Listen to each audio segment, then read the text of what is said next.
నమస్తే, welcome to Suman TV. YSR Kadapa జిల్లా రాజంపేట. ఈరోజు దేశవ్యాప్తంగా ప్రారంభించినటువంటి అత్యున్నతమైన కార్యక్రమం బీబీజీ రామ్జీ పథకం. ఈ పథకాన్ని రాజంపేట మండలం తాళ్ళపాక గ్రామంలో ప్రతిష్టాత్మకంగా తెలుగుదేశం పార్టీ ఇన్ఛార్జి చెమత్తి జగన్మోహన్ రాజు ఆధ్వర్యంలో ఈ కార్యక్రమాన్ని ఇక్కడ నిర్వహించడం జరిగింది. నమస్కారం.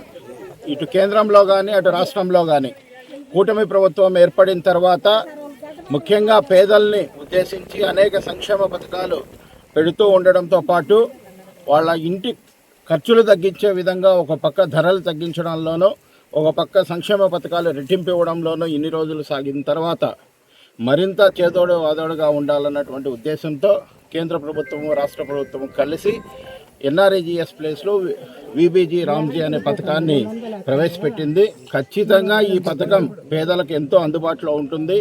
అంటే గతంలో 100 రోజులు ఉన్నటువంటి ఉపాధి ఇంకొక 25 రోజుల పాటు పెరగడంతో పాటు వాళ్ళ కష్టానికి వాళ్ళకి ఇచ్చేటటువంటి గౌరవ వేతనం కూడా 15 రోజుల లోపల చెల్లించాలా అన్నటువంటి నిబంధన ఇందులో పేదలకు చాలా సహాయకారిగా ఉంటుంది.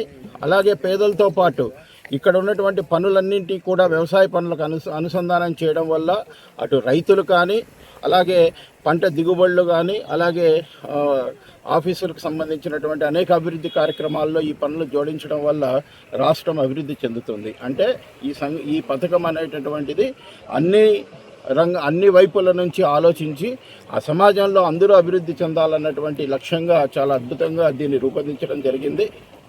ఒక పక్క కూలీలకి వేతనం ఎక్కువ పని రోజులు పెంచడంతో పాటు వాళ్ళకి ఇచ్చేటటువంటి డబ్బును 15 రూపాయలు చెల్లించడము ప్లస్ ఈ పని చేసేటటువంటిదంతా సమాజానికి ఉపయోగపడే విధంగా డిజైన్ చేయడం అనేటువంటిది ఈ పథకం యొక్క ముఖ్య లక్ష్యం. కాబట్టి ఈ పథకం ద్వారా పేదల్లో మరింత వెలుగులు నిండుతాయి. అలాగే రాష్ట్రంలో అంటే పనులు కూడా అభివృద్ధి పదంలో నడుస్తాయని చెప్పి తెలియజేస్తూ ఇటువంటి అద్భుత పథకాలు ఇవ్వడం ఒక కూటమి ప్రభుత్వానికి సాధ్యమవుతుంది. భవిష్యత్తులో మరిన్ని పథకాలు మన చంద్రబాబు గారి నాయకత్వంలో, మోడీ గారి నాయకత్వంలో, పవన్ కళ్యాణ్ గారి సారథ్యంలో మరిన్ని ఈ రాష్ట్రానికి అంది వచ్చే రోజుల్లో పేదరికం లేనటువంటి ఆంధ్రప్రదేశ్ను చూడడంతో పాటు అభివృద్ధిలో కూడా తెలుగు ప్రజల యొక్క విశిష్టత ప్రపంచవ్యాప్తంగా చాటబోయేటటువంటి రోజులు కూటమి ప్రభుత్వంలో వస్తున్నాయని తెలియజేస్తున్నారు.